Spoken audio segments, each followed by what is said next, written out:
Welcome to the channel. My name is Kubeir. And now we take questions. Let's see. Obviously there are plenty of questions. Express entry draws. I don't know if it's a good thing or a bad thing. I know for some people it's not a good thing because they were not expecting that. And that is that CEC draw did not happen. We all know it's for the whole year. And we are in the month of September. So the ninth month is already there. And almost for the last 9 months, IRCC has been conducting frequent draws after every 2 weeks. It was always PNP followed by CEC, PNP followed by CEC. Now, CEC draws sometimes happened the next day or the following day. And in one odd case, it has also happened in the following week. CEC draw did not happen. It did not happen last week. It did not happen this week. There's something there, right? Something is cooking because whenever IRCC moves away from its expected track, all our heart starts thumping. Like something is up there. So what are we... Obviously, anticipation is very, very high that IRCC is probably expecting, or rather, we are expecting IRCC to do FSW draws. This is probably going to be the last draw for third quarter, or probably the second last draw for third quarter. But I keep my hopes high, and I'm hoping, really hoping above all hopes that we do see a federal skilled worker draws. It's like a dual-edged sword. There is always going to be somebody who's very happy, and there's always going to be somebody who's not very happy.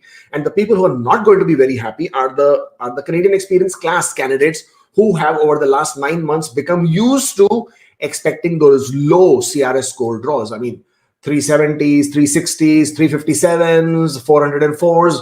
Under normal circumstances, I would have lost everything but to bet against the fact that these kind of draws will happen. But they happened, right? And pandemic made it happen. But just the way we all are hoping and praying for a good news, and in this sense, the good news would be the federal skilled worker draws to start. Canadian experience class people are not going to be very happy with this because, as I said, they are now getting used to expecting more CEC draws. It's not pitting the CEC against federal skilled workers. It's not a fight. Okay, it's not a groupism. It is not okay. These guys are better than these. These guys are better than they deserve more. They deserve less. It's none of that. At the end of the day, everybody has their own individual journey. Everybody wants to come to Canada. Everybody's an aspiring immigrant. Okay. Obviously, Canada is very, very attractive in what the country is all about, what it stands for, the human policies, everything. And that's what makes the country so desirable. Don't fall into this groupisms about CECs and FSWs. And you guys are not against each other. I mean, everybody is hopefully looking for the same goal. Whoever gets there, I mean, just because CEC has certain benefits, well, compare it to this way, or think about it this way. For people who feel anti-CEC, okay, and obviously some of the CECs who keep gloating that they have paid taxes and therefore they are eligible. Well, let me clear both of those. First of all, CECs, if you have paid taxes, you haven't done anybody any favor. The reason you paid taxes is because you earned income in Canada. So Canada made it possible for you to earn that income, and therefore you paid taxes. So just because you paid taxes, you did not do anybody any favors. So expecting that you should be given preference or you should be given advantage just because of paying taxes, that's not the right way of thinking. That's not the right approach. Canada already gives advantage if you are inside Canada. So if you have studied in Canada, there are additional education points. If you have Canadian work experience, there are additional work experience points. If you have a job offer in Canada, there are additional points. So you already have the advantage. Saying fair, unfair, we have put in our efforts, we have put in so much of money. Well, you put in the money not because that would give you a pathway or a VIP route to get your PR. You spend the money on education, your education. You do not spend money on permanent residence. Okay, so get that thing out of your head, because I've seen so many of those discussions on our Facebook group, right, where people are fighting with each other. Everybody has their own stance, and CECs are saying that we spent money, we spent this. Well, you did not spend money to get your PR, so that should not give you the advantage. You spend money to get your education. You got the education. Do something with that education. Make your life out of it. Okay. So you invested your money in education. It was not to get your PR. Similarly, for people who are federal skilled worker and who feel very anti-CEC as to why should they get the advantage, so what this, and why should we be left down, and it is unfair to us. First of all, it's not unfair to you. Okay. Why? Because it's Canadian permanent residence is not your right. It's not your automatic, automatic right. You have made an application. You are going to make an application. Application is made when you are giving it to the discretion of the decision maker based on their expectations, based on their requirements, based on their needs, whether they will accept it or not. Number one. Number two, When you feel anti-CEC, think about it. You are thinking about your journey as a federal skilled worker this now at this point of time. The people who are doing CEC, they had thought about it probably 2 years, 3 years, 4 years back. That's the reason they planned this journey. They became an international student. They spent all that money. They came to Canada. They pursued the journey as an international student. Mind you, it's not an easy journey for international students. It's a very, very difficult one. It has its own pitfalls. So they completed their journey. They were also probably abused by some very, very greedy employers out there. And then they completed their work experience. They probably were held ransom to the fact that they needed the documents for their work experience. And there are lots of stories about that. So they went through all that process, and now they are getting the, let's say, fruits of the fact that during pandemic, Canadian government decided that we should concentrate more on people who are inside Canada so that, we can complete our quotas and we can give them a chance. Now, you see, you have to again be mindful of what's happening over there. They want to give them a chance so that people who have contributed not by way of taxes, contributed by way of efforts, because when things were really, really bad, whether it was essential health workers, whether it was essential workers in food and services industry, whether it was in retail, these people were frontline and they were continuing to work regardless of whatever, right? So in order to sort of acknowledge that, in order to acknowledge the fact they were inside Canada and they couldn't travel, they couldn't go out, they were running out of status, the statuses were turning into illegal statuses. Therefore, in the big picture, they decided to do that. And they gave them advantage of low CRS draws, 75 CRS score kind of a draw, and all that happened. So once and for all, FSW is not better than CEC. CEC is not better than FSW. Both of you, all of this as a group has the same journey, as the same goal as a Canadian immigration. You may have different journeys. You may have different paths. You have had different pitfalls. People in FSW had suffered a lot as well. They have lost points because of age. They have lost points because of IELTS expiring. They might have to redo their IELTS. They have been waiting anxiously. CEC also, as I said, equally not easy. Please, make peace, hold hands. Whenever you see a good news for either side, be happy for them. Somebody has managed to do it. So that's the good thing. Now, if the draws happen, and obviously I expect the draws to happen for sure, definitely. As of right now, the speculation, quote unquote, speculation would be quite heavily weighing towards the fact that it could be an FSW draw whenever it happens now, okay? Because there has to be a reason why IRCC did not conduct a draw. Also, they are now running low on the quota for the ITAs for this particular year, and therefore, as you are seeing, the number of ITAs being drawn on each draw have now come down to almost 3,000, which is also reducing.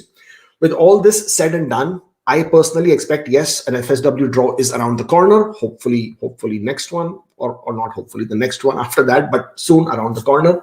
And if it happens, nothing like it. But when it happens, the scores are going to be extremely high, and for them to come down, it's going to be some time.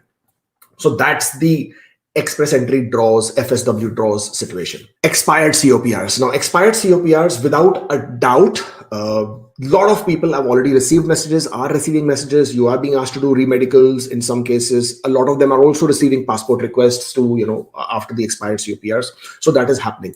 IRCC, in one of their releases to one of the media spokespersons, has mentioned that they intend to clear all the backlog by 31st of October, and that they are reaching out to different people whose COPRs have expired. As we see more and more people coming back and informing us that this is finally happening for them. And third, and the most important one, is when will PPR rain start, or when will the applications start getting finalized, and why are they still not being finalized? Well, why are they still not being finalized? That I think we have already beaten to death over last few videos, and I don't want to repeat that again. I will start sounding like a broken record. So if you're more interested in why PPRs were not issued, go through the old videos. I'm sure you'll find it. My clients, and there were two of them who did receive both PPRs. Both of them were FSWs.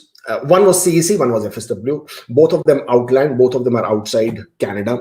One was New Delhi Visa Office, one was Niagara Visa Office. I also am aware of another RCIC who has also reported that there were successful cases of applications receiving passport requests with him for his clients as well.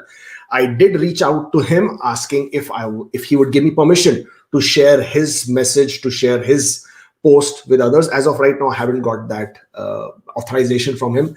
When I will get it, if I get that authorization, I will definitely post that on the Facebook group. So people who have been doubting, listen, I don't have any reason to sort of mislead you. I mean, what gain am I going to get? What am I going to benefit out of telling you, hey, somebody got a PPR? Well, okay.